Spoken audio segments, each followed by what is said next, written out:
Most people don't pray to connect to God. They pray to get something out of Him. If you're on a spiritual journey, stop for a minute and ask yourself, have I been using spirituality like it's a vending machine? As a past life regressionist and higher self hypnotherapist, I see this often. I've done it myself, trying to bargain with God. I've done the healing work. I've said the affirmations. I've been in gratitude. Where's my relief? Where's my blessing? Where's my abundance? Deep down, we're not doing these things to really grow, heal, and break old patterns. We're doing them to get something. If I heal this wound, then maybe the love will come. If I just keep doing the work, something good has to happen, right? That is manipulation, masked as faith. The truth is, the spiritual path isn't about getting what you want. It's about shaping your heart. Think about the story of Job from the Bible, the man who lost everything. He still said, "Though he slay me, yet will I trust him." The story of Job isn't really about suffering. It's about devotion without condition. Job lost everything and still his heart bowed to God, not because he got what he wanted, but because he remembered who he belonged to. And that's the essence of surrender. Source doesn't need your perfection. Source wants your heart. That's not performance. That is surrender. Or how about the story of King David from the Bible? The man who messed up again and again, committed murder, took another man's wife, but still God said,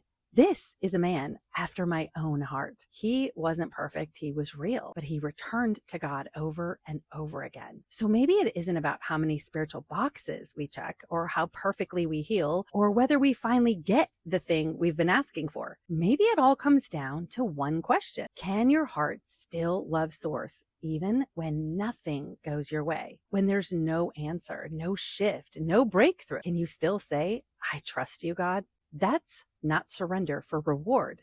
That is the reward. Can you still choose God? Not just when the money comes in, not just when the healing happens, not just when the love finally arrives, but when none of it does. When your wish list remains untouched, when the doors stay closed, when you feel invisible or even forgotten, can you still choose God then? Can you still know with every fiber of your being that you are one with God? Not about what God gives, but about the state of your heart, your connection, your trust. That's the surrender. That's the reward. Ask yourself this. If I knew I'd never get the thing I most want, what would my relationship with God look like then?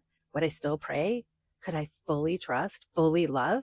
Here's a simple affirmation to help anchor this. I trust the unfolding of my life. I let go of control and welcome all that is meant for me. And if you want to dig deeper about why you're not receiving, let's have a chat with your higher self to see if maybe there is something deeper in you wanting to be shifted, or maybe something completely different that might be going on by scheduling a free 15-minute consultation call at the link in my bio.